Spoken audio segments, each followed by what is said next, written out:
할렐루야. 예, 주의 은혜가 여러분들과 함께 하시기 바랍니다.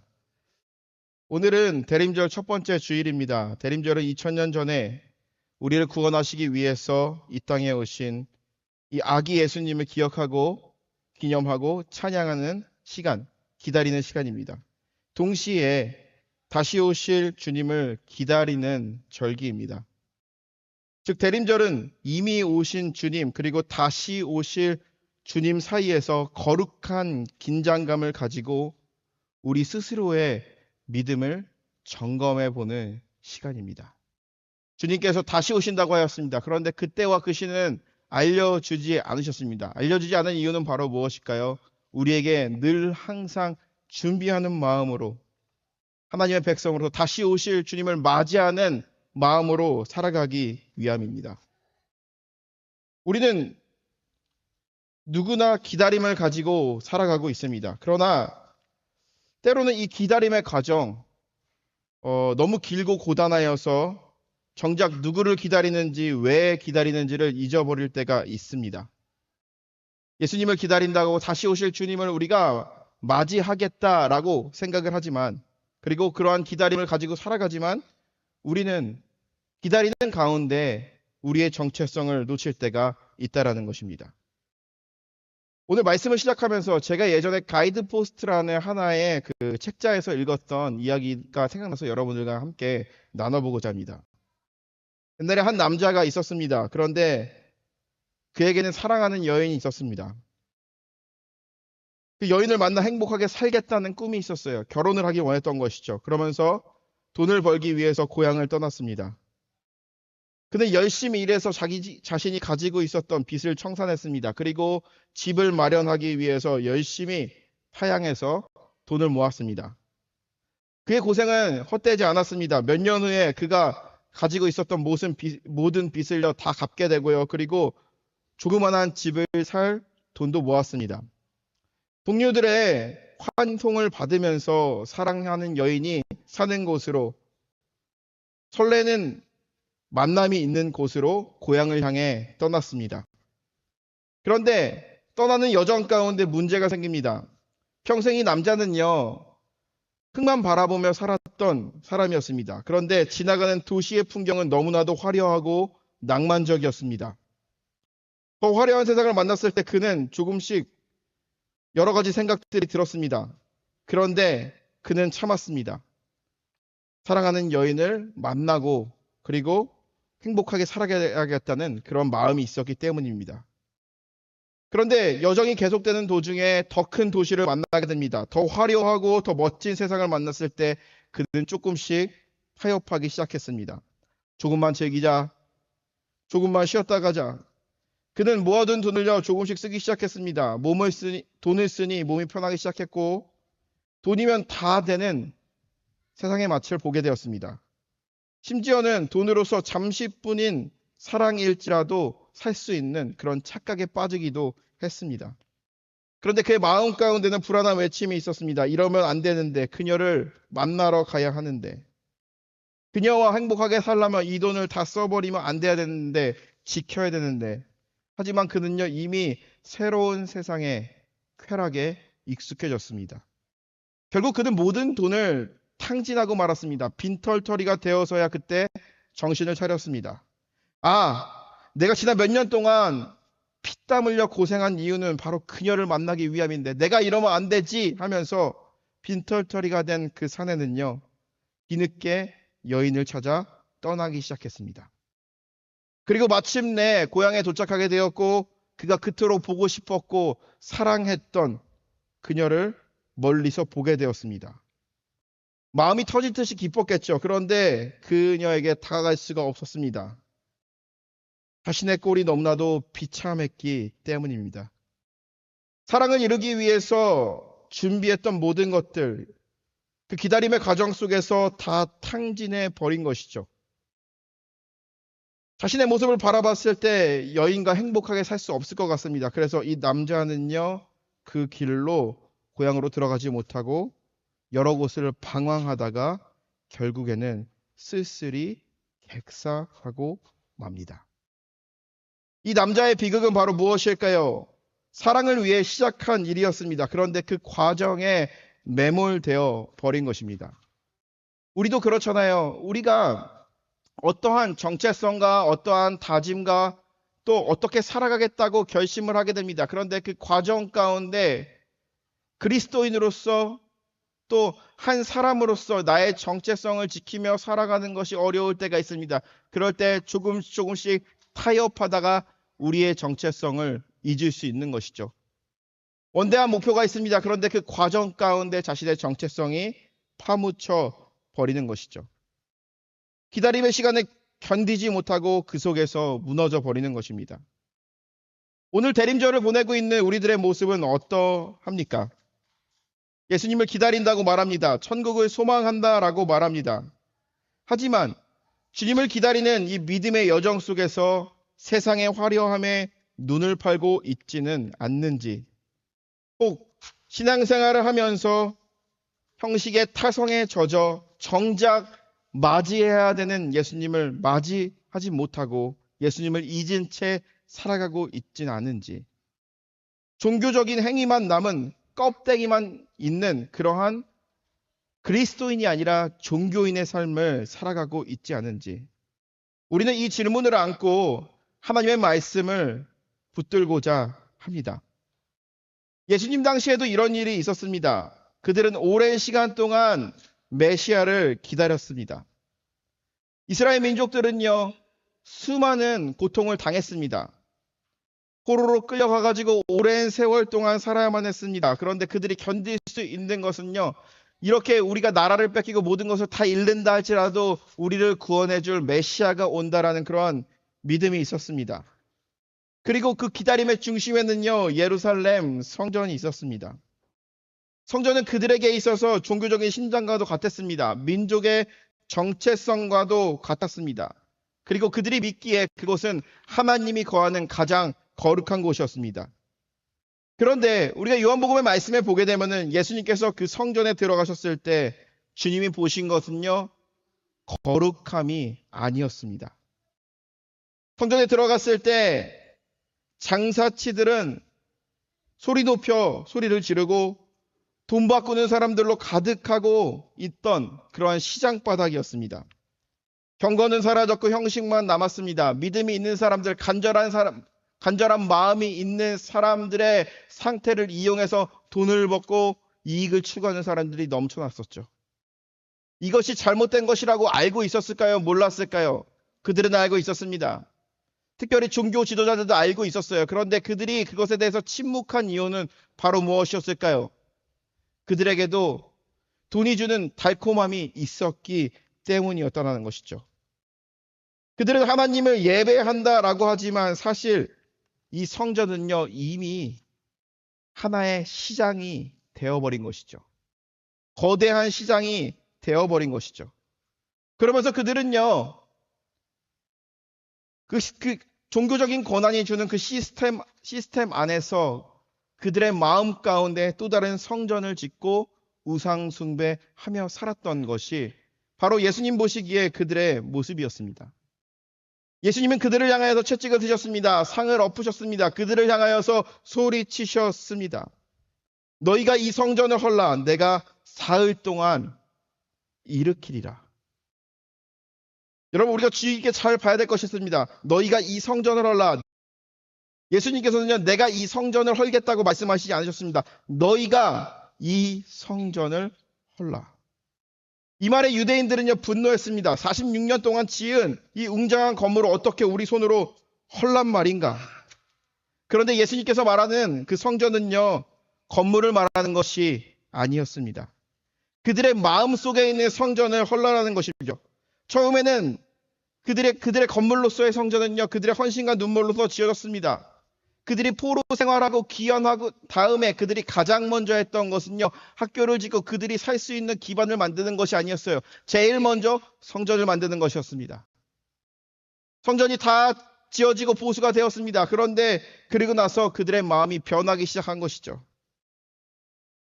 멋진 성전이 나를 지켜줄 것만 같은, 그리고 자신의 마음 가운데 이미 타성에 젖어 그들의 마음 속의 성전은 이미 그들이 가지고 있는 하나님이 그토록 싫어하시는 우상이 되어버렸다라는 것이죠. 하나님은 우상을 결코 만들지 말라고 말씀하셨습니다. 그런데 우리가 우상을 만들어낸 과정을 보면은 참 흥미로운 것을 알 수가 있습니다. 우상이 만들어지는 과정을 보게 되면은 인간의 욕망과 그리고 열등감 그리고 불안함과 상처가 모였을 때 우상이 만들어져 헛된 것이죠. 나의 욕망과 나의 불안함과 그리고 나의 상처가 섞여가지고 우상을 만들어낸다는 것이죠. 그러면서 이 모든 것들이 나의 불안함과 이런 모든 걸로부터 지켜줄 수 있을 것이라고 간절히 믿습니다. 그렇게 나만의 성전을 지어가는 것이 바로 우리들의 모습이라는 것이죠. 우리는 하나님의 말씀을 믿습니다. 거룩하신 하나님의 말씀을 믿어요. 그런데 이 말씀을 통하여서 하나님이 우리에게 주시는 그 메시지를 읽지 못하고 나 중심으로 말씀을 해석을 하는 것입니다. 그러면서 하나님의 뜻은 왜곡한 뒤 이 말씀을 인용하여서 나의 삶을, 나의 신앙을 합리화하고 의롭게 만들고 타인을 비난해버린 것. 이것 또한 우리 안에 만드는 우상과 같은 성전이라는 것이죠. 내 안에 만들어진 내가 만든 성전은 또 어떤 것이 있을까? 내가 만든 우상은요, 내가 쌓아온 경력이나 명예, 그리고 사람들의 인정과 칭찬, 그리고 물질의 안정과 미래에 대한 계획들, 혹은 과거의 상처와 두려움이 만들어낸 자기 방어의 벽. 이 모든 것들을 통하여서 내 안에 아주 단단하고 웅장한 성전이 지어지게 됩니다. 그런데 이것을 통해서 하나님을 결코 만날 수가 없습니다. 그것은 오히려 하나님과 우리 사이를 막아버리는 벽이 된다라는 것입니다. 이것이 바로 우리 안에 세워진 옛 성전이라는 것이죠. 그런데 예수님은 말씀하십니다. 그것이 너희에게 구원을 주지 못한다. 그 끝은 사망이다. 너희가 그것을 헐어야 한다. 인간이 만든 성전, 너의 욕심과 너의 분노와 너의 불안함이 만든 그 성전은 완전히 무너져야 한다라고 말씀하십니다. 그리고 비로소 그것이 무너졌을 때 진짜 성전이 세워짐을 이야기하고 있는 것이죠. 그래서 예수님께서 말씀하시죠. 너희가 이 성전을 헐라. 건물로서 성전이 아니죠. 너희 자신의 가지고 있는 보이지 않는 그 우상을 허무르라 라는 것이죠. 그러면서 예수님께서 말씀하시죠. 내가 사흘 동안에 일으키리라. 이것은 예수님의 죽으심과 부활을 의미하는 것이죠. 건물이 무너진 자리에, 내가 지어놓은 성전이 그 무너진 자리에 그리스도의 몸이 친히 세우시는 그 성전이 우리 안에 거한다라는 것이죠. 내가 고른 재료들, 내가 수고한 것들, 내가 열심히 구상해서 만들어놨던 그런 나의 우상이 무너졌을 때 내가 예수님의 성전을 짓는 것이 아니라 예수님이 우리 안에 성전을 일으킨다라고 말씀하셨습니다. 그리고 예수님께서는 그 십자가의 사건을 통하여서 우리에게 증거하셨습니다. 예수님이 친히 성전이 되셨다라는 것은요, 우리에게 또 다른 의미가 있습니다. 오늘 우리가 읽었던 이 히브리서의 말씀을 보면 그 신비를 풀어주고 있습니다. 20절 말씀이죠. 그 길은 우리를 위하여 휘장 가운데 열어놓으신 새로운 살 길이요. 이 장은 곧 그의 육체니라. 우리가 구약시대의 성전의 구조를 한번 생각해 볼 필요가 있습니다. 성전에는요, 성소가 있고요, 깊은 곳에는요, 하나님의 임재가 거하는 지성소가 있습니다. 그런데 이 둘 사이에는요, 아주 두꺼운 휘장으로, 커튼으로 가로막고 있습니다. 그리고 이 지성소에는요, 아무나 들어갈 수 없습니다. 오직 대제사장이 1년에 한 번 그곳에 들어갈 수 있습니다. 언제? 대속죄일에. 대제사장이 지성소에 들어갈 때는 그의 예복에는요, 금방울과 석류 모양의 술이 달려 있었다고 합니다. 전승에 따르면요, 대제사장의 발목에는 긴 밧줄이 묶여 있었습니다. 왜 그랬을까요? 지성소는요, 거룩하신 하나님이 거하는 자리입니다. 그런데 죄인인 인간이 그 앞에 서게 되면은 죽을 수밖에 없는 것입니다. 대제사장이 이 지성소 안에서 움직일 때는요, 딸랑딸랑 방울 소리가 납니다. 그런데 갑자기 어느 순간 방울 소리가 나지 않게 되면 사람들은 깨닫게 되는 것이죠. 대제사장이 죽었구나. 그래서 사람들이 가가지고 대제사장의 시신을 꺼내올 수 없습니다. 밧줄을 가지고 꺼내야 합니다. 왜냐? 거룩하신 하나님을 보게 되면은 죽게 되기 때문입니다. 그것이 바로 구약 시대의 예배였습니다. 하나님을 만나는 방식은 어떠한 방식이었습니까? 바로 두려움이었습니다. 그리고 떨림이었습니다. 우리는 하나님이 우리에게 두려운 존재, 하나님 무서운 줄 알아야 됩니다. 그런데 우리 하나님은요, 우리에게 공포감을 조성하기 위해서 존재하시는 분이 아니라는 것이죠. 죄인인 인간이 거룩한 하나님 앞에 설 수 없습니다. 그러한 존재입니다. 대제사장조차도 그렇게 죽임을 당할 수도 있었습니다. 그런데 오늘 본문에 보게 되면 충격적인 소식을 이야기합니다. 형제들아, 우리가 예수의 피를 힘입어 성소에 들어갈 수 있는 담력을 얻었나니. 이 말은 바로 무엇입니까? 두려움 가운데 있어요. 주님을 만나는 것, 주님을 대면하는 것이 두려웠어요. 그런데 예수의 피를 힘입어 성소에 들어갈 수 있는 담력을 얻었다라고 이야기합니다. 예수님께서는 피 흘리심으로써 우리가 지성소에 들어갈 수 있게 했다라는 것이죠. 담력. 이제는 우리가 하나님을 대할 때 두려움으로 대하는 것이 아니라 담대함을 가지고 하나님께 나아가는 것입니다. 어떻게 이 일이 가능합니까?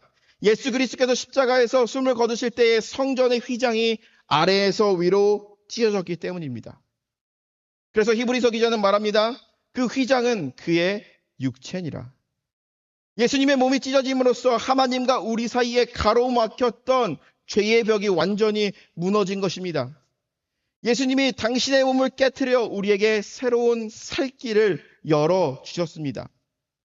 제가 서론에 말씀드린 그 남자처럼 우리는 가진 것을 다 탕진하고 거짓골이 되어 하나님 앞에 설 자격이 없는 자들입니다. 그러나 예수님은 너는 자격이 없으니 오지 마라 라고 말씀하시는 예수님이 아니라 당신의 몸을 찢어서 그 안으로 우리를 들어오게 하셨다라는 것입니다. 이 사실이 믿어지십니까? 아멘이십니까? 예수 그리스도께서 우리를 위해서 살 길을 만드신 것입니다. 자신의 몸을 찢으시면서. 우리는 믿을 수 있습니다. 그런데 믿지 못하는 사람들도 분명히 있을 것입니다. 그런데 우리가 냉정하게 생각해 볼 필요가 있습니다. 2000년 전 팔레스타인에서 한 청년의 피가 오늘 나의 죄를 씻는다. 나의 죄를 깨끗하게 한다. 이성과 논리로 이해되지 않을 수도 있습니다. 그런데 이 구원의 사건, 예수 그리스도의 이 구원의 사건은요, 내가 원한다고 억지로 믿을 수도 없습니다. 맨정신으로는 도저히 믿을 수 없는 이야기입니다. 이성적으로, 과학적으로 분석을 할 수 있을까요? 할 수 없을 것입니다. 그래서 믿음은 내가 믿는 것이 아닙니다. 성경은 우리가 읽은 성경은 말하죠. 우리가 마음의 뿌림을 받아 악한 양심으로부터 벗어났다라고 이야기합니다. 구약시대에 언약을 맺을 때에 피를 백성에게 뿌렸던 것처럼 예수님의 보혈이 우리의 마음 가운데 뿌려졌습니다. 내가 원하든 원치 않았든 불가항력적인 은혜의 피가 우리의 영혼을 적셨습니다. 이것은 기적입니다. 보이지 않는 하나님이 믿어지는 것입니다. 2000년 전에 나를 위해서 십자가에서 죽으신 그 예수님, 그 십자가의 사건이 나를 위한 사건, 나의 사건으로 가슴에 박히는 것입니다. 이것은 우리가 설득당하는 것이 아니라 주님이 우리에게 찾아오신 사건입니다. 여러분들은 어떻게 예수님을 믿게 되었습니까? 어떻게 기독교 신앙을 가지게 되었습니까? 사람마다 다 다양할 수도 있습니다. 그런데 우리가 우리의 의지로 믿은 것이 아니라 주님이 우리에게 믿게 해주신 것입니다. 예수의 보혈이 우리에게 뿌려졌기 때문에 우리 안에 있는 의심을 걷어내고 우리가 세상은 이해할 수 없지만 우리가 가진 지식과 경험으로는 이해할 수 없지만 예수 그리스도의 보혈이 우리의 마음 가운데 뿌려졌을 때 그것이 우리에게 믿어지는 것입니다. 믿음은 내가 쟁취한 전리품 같은 것도 아닙니다. 주님께서 우리에게 주는 것입니다. 믿음은 하나님께서 우리를 지성소 안으로 밀어 넣으신 것입니다. 옛날에는 누구 보고 들어가라 그래도 절대 들어가지 않습니다. 그런데 주님께서는요, 우리를 밀어넣으셨습니다. 거기서 우리가 죽지 않고 하나님의 얼굴을 뵙게 된 사건 그 자체. 왜 우리가 하나님의 얼굴을 만났는데 왜 우리가 죽지 않을까요? 왜일까요? 우리는 하나님의 자녀가 되었기 때문입니다. 예수 그리스도의 피가 우리의 영혼에 뿌려졌기 때문에 우리의 악한 마음들, 악한 영혼들이 사라져가고 구원받은 하나님의 자녀가 되는 것이죠. 이것이 참 마음이고 온전한 믿음인 것입니다. 우리가 믿습니다라고 고백할 때 그 고백의 주어는 내가 아닙니다. 하나님이 나로 하여금 믿게 하셨습니다. 하나님이 나를 만나 주셨습니다. 라고 우리는 고백해야 한다라는 것이죠. 오늘 우리가 읽은 히브리서 10장 23절에 보면은 또 이렇게 말합니다. 또 약속하신 이는 믿으시니 우리가 믿는 도리의 소망을 움직이지 말며 굳게 잡고. 저도 말씀드린 그 불행한 남자를 우리가 다시 한번 떠올려 봅니다. 그는 사랑하는 여인을 만난다는 소망이 있었지만 그 소망을 지킬 힘이 자신에겐 없었습니다. 세상의 유혹에 넘어졌고 자신의 연약함에 무너졌습니다. 인간의 기다림은 이렇게 위태로운 존재입니다. 우리가 우리의 힘으로 하나님, 다시 오실 예수님을 기다린다라고 하면은 우리도 역시 넘어지는 것입니다. 우리도 언젠간 넘어지고 우리가 가지고 있던 이 소망의 끈을 놔버릴 수 있습니다. 하지만 우리가 가지고 있는 이 소망은 다릅니다. 왜냐하면 약속하신 이가 믿으시기 때문에. 믿부단 말은요, 믿을만하다, 신뢰하다라는 말이죠. faithful이라고 합니다. 우리의 소망이 흔들리지 않는 그런 근거는요, 나의 의지가 강해서 내가 특별하기 때문이 아닙니다. 하나님의 약속이 신실하기 때문입니다. 우리는 평생 신앙생활을 하며 살았습니다. 믿음을 가지고 살았어요. 그런데 이 믿음을 가지고 사는 것이요, 믿음의 길을 걸어가는 것이요, 나의 믿음이 좋아서가 아니라 하나님이 우리에게 주신 그 믿음이 신실하며, 그리고 그 약속은 신실하기 때문에 세상의 모든 약속은요, 파기되기 마련입니다. 아무리 많은 사람들이, 증인들이 보는 앞에서 약속을 한다고 할지라도 몇 가지가 맞지 않으면 그 약속을 틀어버리는 것입니다. 그런데 하나님과 우리 사이에 세워진, 예수 그리스도를 통하여 세워진 언약은요, 결코 끊어지지 않는다라는 것이죠. 우리가 연약해서 믿음의 끈을 놓아버릴 때도 있습니다. 세상이 좋아버리고, 그리고 또 좋아 보이고, 그리고 내 안에 고난이 닥쳐왔을 때 그것을 포기하고 싶을 때도 있습니다. 그러나 우리가 그 손을 놓아버리는 그 순간에서도 주님은 우리의 손을 결코 놓지 않으십니다. 그분은 우리를 만나기 위해서 하늘 보좌를 버리고 이 땅에 오셨습니다. 그분은 우리를 살리기 위해서 자신의 몸을 성전 삼아 헐어버리셨고, 그 사랑은 결코 실패하지 않는 사랑이었습니다. 대림절 기간에 우리는 어떠한 마음가짐으로 예수님을 기다려야 할까요? 오늘 우리가 말씀을 통해서 배웠습니다. 첫 번째, 내 안에 쌓아올린 가짜 우상, 가짜 성전, 이러한 것들을 허물어야 합니다. 그리고 내 힘으로 주님께 가려는 노력을 멈추고 이미 우리를 위해서 휘장을 찢고 내게 오신 그 예수 그리스도의 은혜를 바라봐야 한다라는 것이죠. 두 번째는 바로 무엇입니까? 소망을 굳게 잡는 것입니다. 더 정확히 말하면 나를 믿게 하신 주님의 손을 굳게 잡는 것입니다. 거짓골이 되어도 괜찮습니다. 실패도 괜찮습니다. 주님은 우리의 화려한 겉모습을 보러 오신 것이 아니라 상한 심령을 안아주기 위해서 오셨습니다.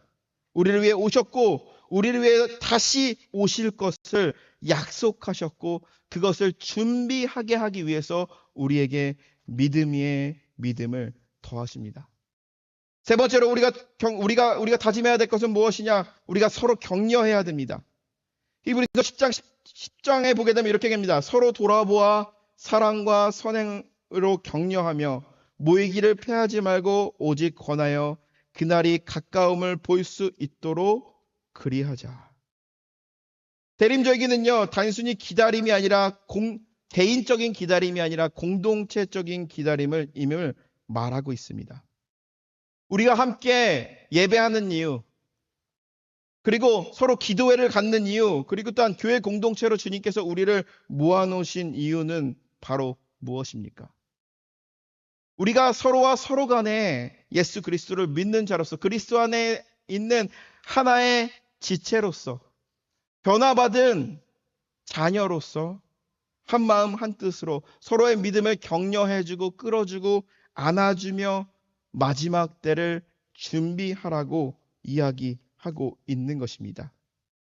그러니 대림절기를 보내고 있을 때 우리가 결코 혼자가 아니라는 것이죠. 믿음으로 서로 붙들어주고 소망을 나누며 서로 격려하며 주님 오심을 기다리는 절기가 바로 이때입니다.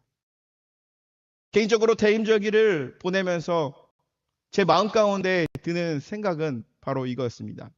매년 대림절기를 보냈죠. 그런데 올해 안에 제 마음 가운데 간절하게 마음이 찾아오는 것은 바로 무엇이냐면 다시 오실 주님을 기다리면서 내가 과연 어떻게 살아야 할까? 한 해를 되돌아볼 때에 여러 가지 일들이 있었고 그리고 또 그 가운데 이 교회를 섬기하셨을 때 내가 리빙스톤 교회의 목사로서 그리고 하나님의 자녀로서 내가 이 시간 내가 할 수 있는 것은 내 자신을 바라보면서 내 마음을 닦는 것이 아닐까라는 거죠. 순간 저의 말씀을 주면서 저에게 다가온 것이 있습니다. 우상을 이야기했습니다. 우상을 이야기했죠. 우리는 우리의 불안함과 우리의 욕망이 세워진 우상을 나의 하나님, 나를 지켜줄 것이라고 신뢰했죠. 그런데 주님께서는요, 그 성전을 헐라라고 말씀하셨죠. 내 안에 이러한 가짜로 만들어진 나의 힘과 나의 노력으로 만들어진 성전은 없는가? 그 터가 남아있다 그러면 그 성전에 터가 남아있다 그 성전의 터조차도 헐어버리고 내 안에 주님께서 다시 세우실 이 성전을 지으며 나아가자. 내 마음밭을 닦고 정말 가르며 이 대림절기를 맞이하겠다라는 그런 생각이 들었습니다. 오늘 우리가 이 말씀을 묵상하면서 우리가 그리스도인으로서 하나님의 자녀로서 다시 오실 주님을 기다리는 자로서 우리의 마음밭을 깨끗하게 옥토와 같이 준비하며 나아가시는 이 4주간의 기간이 되시기를 주님의 이름으로 간절히 축복합니다.